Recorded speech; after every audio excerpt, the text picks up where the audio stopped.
Hello everyone, welcome to my channel. ఒకరోజు దిశ అర్జున్తో పాటు కార్లో కూర్చుని ఉంటుంది.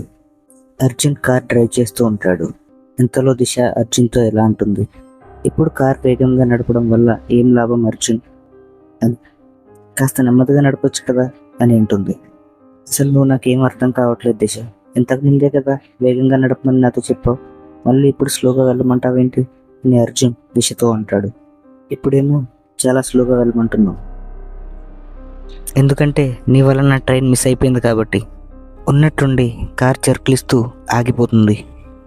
ఏమైంది, ఉన్నట్టుంది కార్ ఎందుకు ఆపేసావు అని దిశ అర్జున్ని అడుగుతుంది. ఇంతలో అర్జున్, ఏమో నాకు కూడా తెలీదు కార్ ఎందుకు ఆగిందో అని అంటాడు. ఒకసారి కిందకి వెళ్ళి చూస్తాను అసలు ప్రాబ్లం ఏంటనేది అని అర్జున్ దిశతో అంటాడు. ఇంతలో అర్జున్ కార్ దిగి బోనెట్ ఓపెన్ చేసి లోపల చూస్తూ ఉంటాడు. ఇంతలో ఎదురుగా ఉన్న బిల్డింగ్ మీద అర్జున్ దృష్టి పడుతుంది. దాన్ని సరిగ్గా గమనిస్తే అది ఒక పాత పడిపోయిన థియేటర్. అది రాత్రి సమయం కావడంతో లైట్లతో చాలా కలకల్లాడుతూ ఉంది. అప్పుడు అర్జున్ దిశతో ఎలా అంటాడు, దిశ ఇదేదో థియేటర్లా ఉంది. సరిగ్గా చెప్పావు అర్జున్, పద ఒకసారి థియేటర్లోకి వెళ్దాం, అక్కడ ఏదైనా ప్లే జరుగుతుందేమో అని దిశ అర్జున్తో అంటుంది. దిశ, నీకేమైనా పిచ్చి పట్టిందా? ఇప్పుడు టైం చూసావా, రాత్రి 11 అయింది. పద అర్జున్, ఎవరికి తెలుసు లోపల కార్ మెకానిక్ ఎవరైనా దొరకొచ్చేమో, ఒకసారి వెళ్ళి చూద్దాం పద అని దిశ అర్జున్తో అంటుంది. ఇంకా దీంతో దిశ మొండి పట్టు పట్టడంతో అర్జున్కి ఇష్టం లేకపోయినా థియేటర్ లోపలికి దిశతో వెళ్ళాల్సి వచ్చింది. తీరా థియేటర్ లోపలికి వెళ్ళేసరికి థియేటర్ లోపల ఒక ప్లే జరుగుతూ ఉంటుంది. కానీ ఆ థియేటర్ లోపల సీట్లన్నీ కూడా ఖాళీగా ఉంటాయి. ఎందుకో తెలీదు, దిశకి చాలా విచిత్రంగా అనిపించి భయపడుతూ వెళ్ళిపోదాం పద అర్జున్, నాకెందుకో భయంగా ఉంది అని అర్జున్తో అంటుంది. ఇంతలో అర్జున్ ఇలా అంటాడు, ఇప్పుడు ఏమైంది, ఎలాగో లోపలికి వచ్చాం కదా, మన కార్ కూడా అలాగా ఆగిపోయింది, ఈ ప్లేని చూసేసి వెళ్దాం అని దిశతో అంటాడు. ఎదురుగా ఉన్న స్టేజ్ మీద ఒక యువకుడు డ్యాన్స్ వేస్తూ చాలా ఫన్నీగా డైలాగులు చెప్తూ ఉంటాడు. అది చూసి అర్జున్కి చాలా సరదాగా అనిపిస్తూ ఉంటుంది.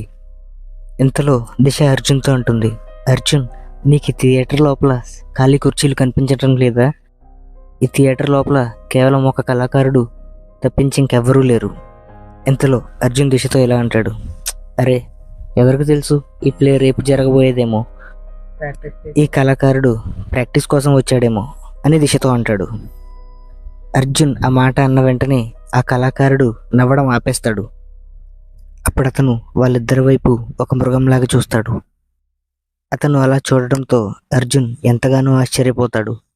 అర్జున్, నాకు చాలా భయంగా ఉంది, ఇక్కడి నుంచి వెళ్ళిపోదాం పద అని దిశ అర్జున్తో అంటుంది.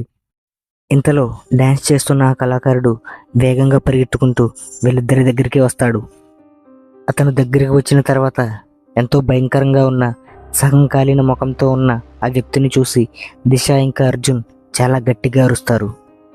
ఆ సంఘటన జరిగిన ఒక రోజు తర్వాత సుధీర్ తన బంగళా బయట గార్డెన్లో తిరుగుతూ ఉంటాడు. అలా తిరుగుతూ ఉండగా అంతలో తన నౌకర్ నాయుడు తన దగ్గరికి వస్తాడు. నువ్వు రావడం చాలా మంచిదైంది నాయుడు, నేను నీకే ఫోన్ చేద్దాం అనుకుంటున్నాను అని సుధీర్ అంటాడు. నువ్వు థియేటర్ని శుభ్రం చేసావా? అప్పుడు నాయుడు అటు ఇటు చూసి నెమ్మదిగా ఎలా అంటాడు, థియేటర్ని అయితే నేను శుభ్రం చేస్తాను, కానీ ఎప్పట్లాగానే అక్కడ అంతవరకు నాయుడు చెప్పి అలా సైలెంట్గా ఉండిపోతాడు. ఏంటో చెప్పు నాయుడు, ఏమైంది, చెప్తూ అలా మధ్యలో ఎందుకు ఆగిపోయావు అని సుధీర్ అంటాడు.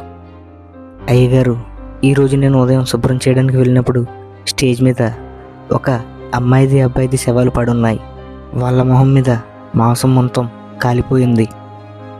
నాయుడు మాట విన్న తర్వాత సుధీర్ మొహంలో భయం కనపడుతుంది. నువ్వు వాళ్ళ శవాల్ని పాతి పెట్టేశావా? అవును, మన థియేటర్ పక్కన ఖాళీ స్థలం ఉంది కదా, ఎప్పట్లాగా అక్కడే పాతి పెట్టేశాను, గుర్తుపెట్టుకో, ఈ విషయం గురించి అసలు ఎవరికి ఏం తెలియకూడదు అని సుధీర్ నాయుడుతో అంటాడు. ఆ మాట చెప్పి సుధీర్ ఇంటి లోపలికి వెళ్ళిపోతాడు. ఇంటి లోపలికి వెళ్ళగానే సుధీర్ వాళ్ళ భార్య సుధీర్తో ఎలా అంటుంది, ఇలా ఎంతకాలం చేస్తారు, ఎంతమంది అమాయకులను ఇలా చంపుతారు అని. నువ్వెలా మాట్లాడుతున్నావు అంటే వాళ్ళందరినీ నేను ఏదో కావాలని చంపుతున్నట్టు అంటున్నావు. మరి మీరు ఆ ముదనష్టపు థియేటర్ని అమ్మేయచ్చు కదా, ఎందుకు అలా ఉంచడం? ఎంత ప్రయత్నించినా సరే నేను దాన్ని నమ్మలేను. కానీ ఎందుకు అని అంటుంది. ఎందుకంటే నేను ఆ థియేటర్ కొన్నప్పటి నుంచి ఎంతోమంది ఆ థియేటర్లో ప్రాణాలని కోల్పోయారు. నేను పోలీసులకు భయపడి ఆ శవాలన్నింటినీ థియేటర్ వెనకాలే ఉన్న ఖాళీ స్థలంలో పాతిపెడుతున్నాను. ఒకవేళ నేను కానీ ఆ థియేటర్ని అమ్మానంటే నేను పోలీసులకు దొరికిపోవడం ఖాయం. వాళ్ళందరి చావులకు నన్నే బాధ్యుడిని చేస్తారు. అందుకే నా మంచి కోసమే ఎప్పట్లాగా మన ఈ విషయాన్ని ఇంతతో వదిలేద్దాం. ఇంతలో తర్వాత రోజు ఉదయం సుధీర్ బయటకు వెళ్ళడానికి ఏర్పాట్లు చేసుకుంటూ ఉంటాడు. ఇంతలో వాళ్ళ ఇంటికి ఒక ఇన్స్పెక్టర్ వస్తాడు. మీరు ఆలోచిస్తూ ఉంటారు కదా నేను మీ బంగ్లాకి ఎందుకు వచ్చానని అని పోలీస్ సుధీర్తో అంటాడు. నేను ఈ ఏరియాకి కొత్తగా వచ్చిన ఇన్ఛార్జిని. చెప్పండి, నేను మీకు ఏం సహాయం చేయగలను అని సుధీర్ అంటాడు.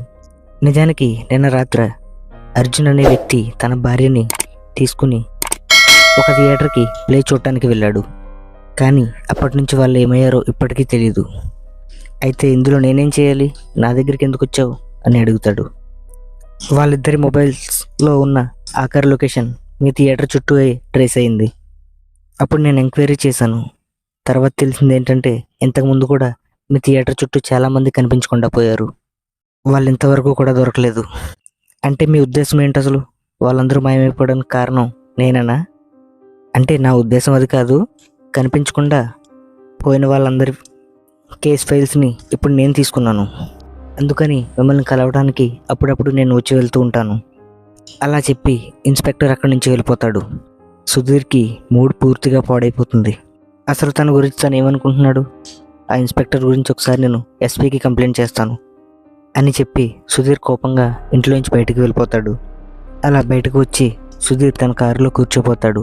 అంతలోనే ఫాస్ట్గా ఇంకో కారు పక్కన వచ్చి ఆగుతుంది. ఆ కారు లోపల నుంచి ఒక అందమైన యువకుడు కిందకి దిగుతాడు. బాబు సమీర్, నువ్వు అమెరికా నుంచి ఎప్పుడు వచ్చావు?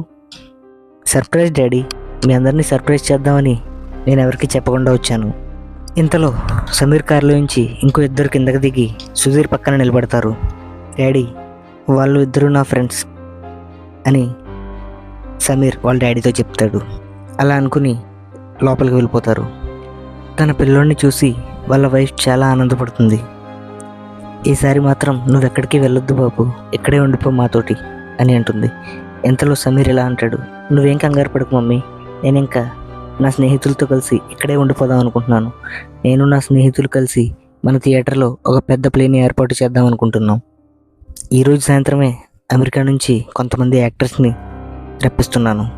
వాళ్ళు కూడా అందులో పాల్గొంటారు. నేను గొప్ప గొప్ప వాళ్ళందరినీ ఇన్వైట్ చేశాను ఈ షోకి.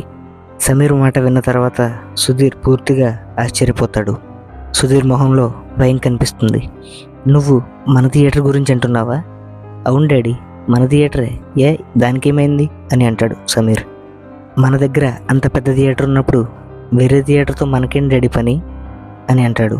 అయినా ఆ థియేటర్ కొన్నప్పటి నుంచి మూతపడే ఉంది కదా, మీరేం కంగారు పడకండి డాడీ, నేను ఆ థియేటర్ని రీఓపెన్ చేస్తాను, ప్రపంచమంతా ఆశ్చర్యపోయేలా చేస్తాను అన్నట్టు డాడీ, రేపు ఏదైతే ప్లే జరుగుతుందో దానికి నేనే రైటర్ని. అలా చెప్పి సమీర్ తన ఫ్రెండ్స్తో పాటు అక్కడి నుంచి వెళ్ళిపోతాడు. ఇంతలో సుధీర్ కంగారు పడుతూ వాళ్ళ భార్యతో ఇలా అంటాడు, ఇప్పుడు ఏం జరుగుతుంది? నేను ఏదైతే జరగకూడదు అనుకున్నానో అదే జరుగుతుంది, నాకు చాలా భయంగా ఉంది అని వాళ్ళ భార్యతో అంటాడు. మీరేం కంగారు పడకండి, ఆ థియేటర్ కొన్నప్పటి నుంచి మూతపడిపోయి ఉంది. ఎవరికి తెలుసు, ఆ థియేటర్లో ప్లే జరిగితే అక్కడున్న పరిస్థితులన్నీ మారుతాయేమో.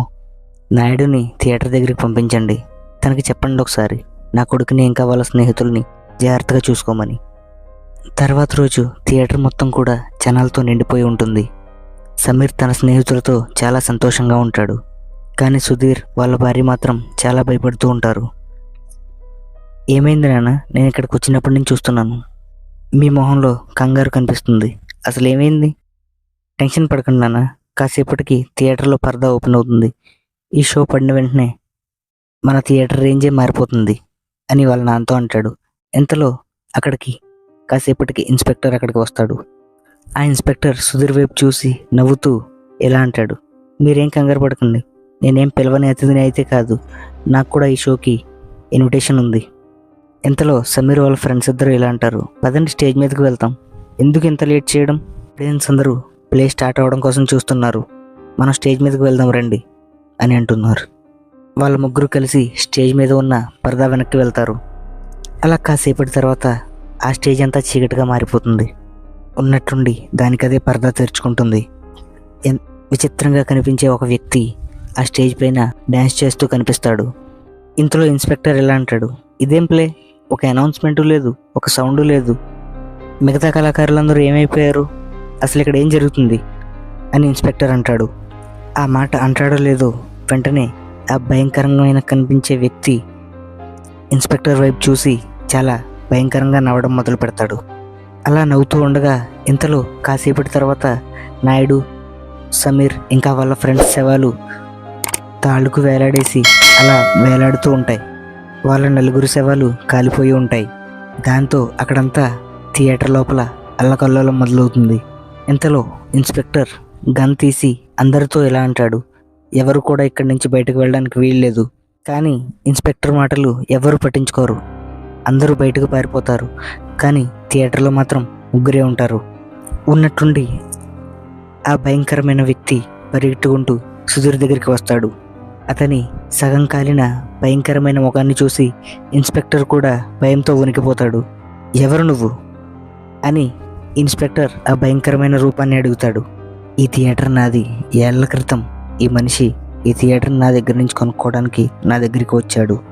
కానీ నేను ఈ థియేటర్ని నా ప్రాణం కంటే ఎక్కువగా ప్రేమించాను. నేను దీన్ని అమ్మడానికి అస్సలు కొంచెం కూడా ఒప్పుకోలేదు.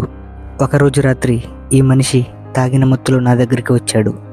నాతో బలవంతంగా వేలిముద్రలు వేయించుకుని నా థియేటర్ని తన పేరు మీద రాయించుకున్నాడు. అప్పుడు నన్ను అక్కడికక్కడే సజీవ దహనం చేశాడు.